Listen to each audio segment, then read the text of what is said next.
Pessoal, eu estou gravando essa videoaula para fazer a correção das atividades da terceira semana do volume 3 dos PETs. Então vamos corrigir a número 1 aí. 1. Sobre a tabela do texto, faça o que é pedido. A. Em que período a população brasileira deixa de ter sua maioria branca? Segundo a tabela, gente, a partir de 2010. Mas isso aí pode ter a ver com mudanças na declaração de como uma pessoa se declara, né?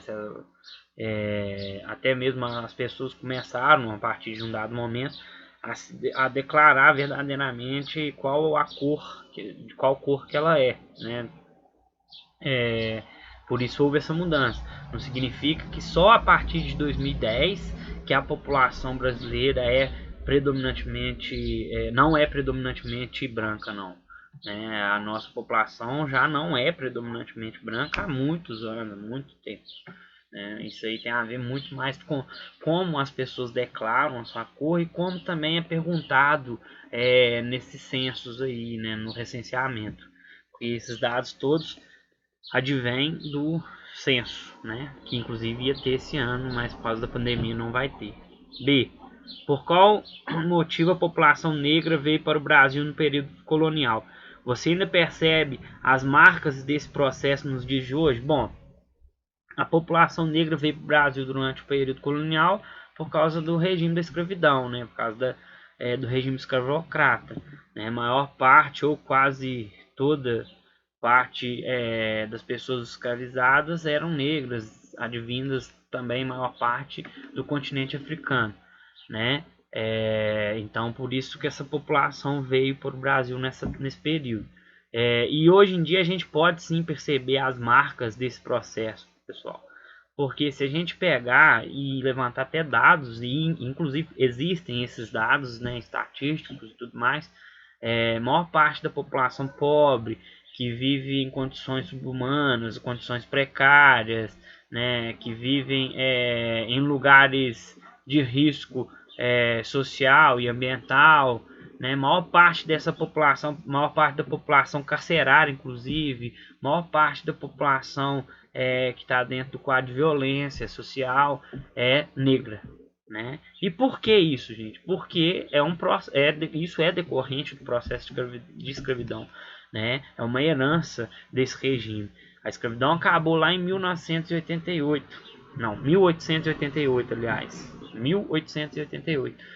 Mas as heranças, né, do regime, elas duram até hoje, né? Porque não significa que o regime acabou, o regime escravocrata acabou, que aquela população que foi escravizada ficou livre e vivendo sob boas condições assim que acaba o regime escravocrata, né? Isso no mundo todo e inclusive no Brasil, até porque o Brasil vai ter a abolição da escravidão muito tardiamente também, né?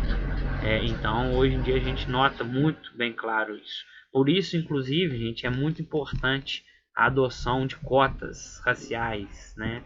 As cotas que são para a comunidade, para a população negra, porque essa população sofreu e sofre ainda muito preconceito e também tem as heranças sociais, socioeconômicas desde a escravidão. Então, por isso que a gente tem que sempre defender essas cotas. C. Você tem contato com tribos indígenas? Conte sua experiência. É uma resposta pessoal. Na nossa região não tem muitas tribos indígenas, né? Creio eu que poucos alunos vão ter tido contato com tribos indígenas, né? Elas não são tão comuns aqui. Mas pode ser que já tive, algum aluno já teve, se teve, faça esse relato aí. 2. Veja a seguir uma das obras de Lasar Segall que tem como tema a migração. Aí são Imigrantes 3, a pintura de Lasar Segall de 1938. Olhe sobre tela. A. O que mais chama sua atenção na obra, por quê? Aí é a resposta pessoal, cada um responde a sua. O que mais me chamou a atenção foi os traços, inclusive é a pergunta da letra B, os traços e a expressão de tristeza dos imigrantes, né?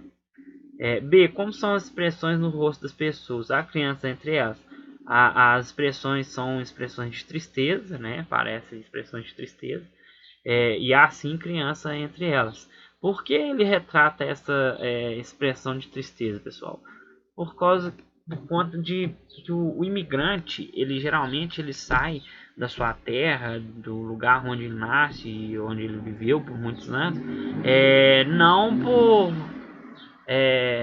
na maioria das vezes, não por gostar de estar fazendo aquilo, ou seja, não é uma coisa que agrade a maioria dos imigrantes. Eles fazem isso por algum motivo, para procurar uma melhor qualidade de vida, né? A gente falou aí da escravidão, eles faziam isso obrigado, né? Os escravos africanos, a população negra que veio da África para ser escrava aqui no Brasil e vários outros lugares do mundo.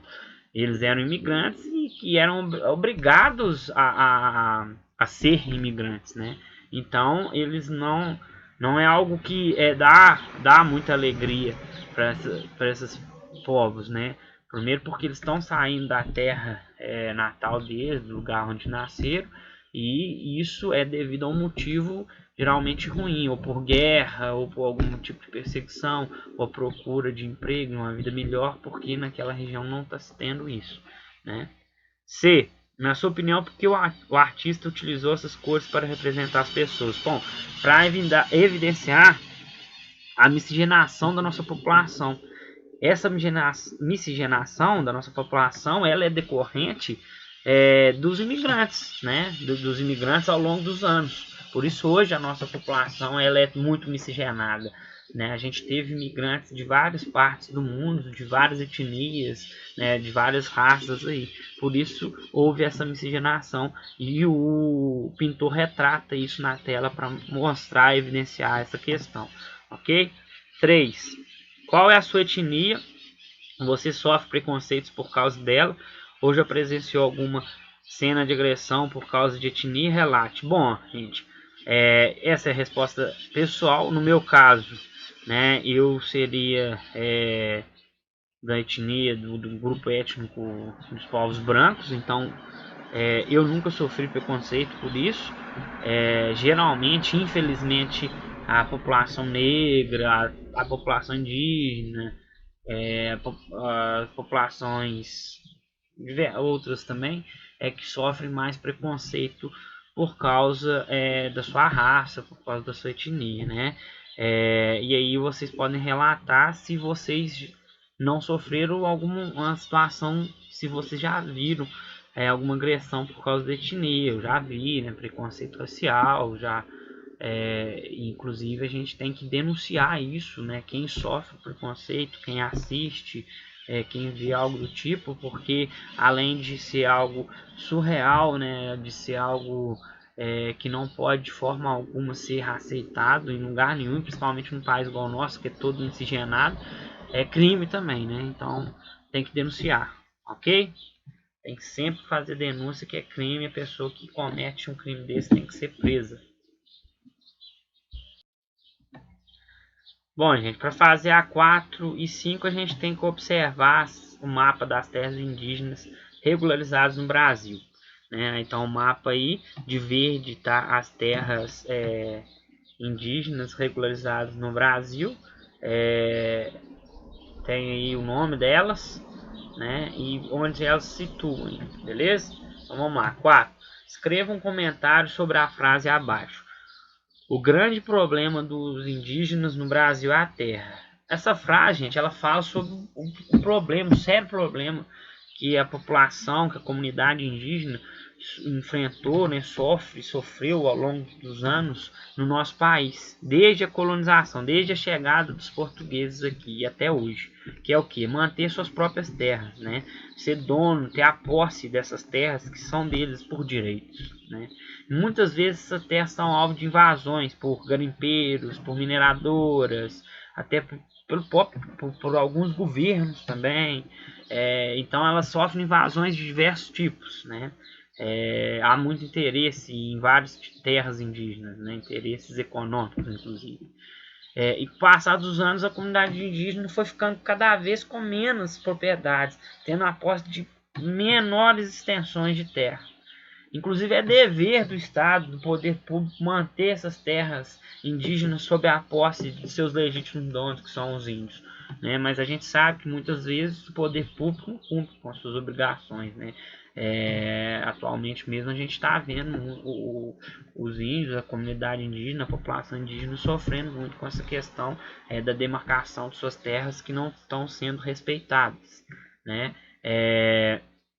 Então, a comunidade indígena hoje é proprietária de pequenas extensões de terras, como a gente pode observar no mapa, o que é surreal, né? Porque se a gente for observar, né, a critério para ser algo justo, né, uma justiça, eles tinham que ter muito mais terras, até porque eles são os verdadeiros donos de todas as terras brasileiras, são eles, né? Eles estavam aqui, né? A comunidade indígena, a população indígena estava aqui, né, nessas terras antes da colonização, antes da vinda dos europeus e, no nosso caso, predominantemente da vinda dos portugueses, né?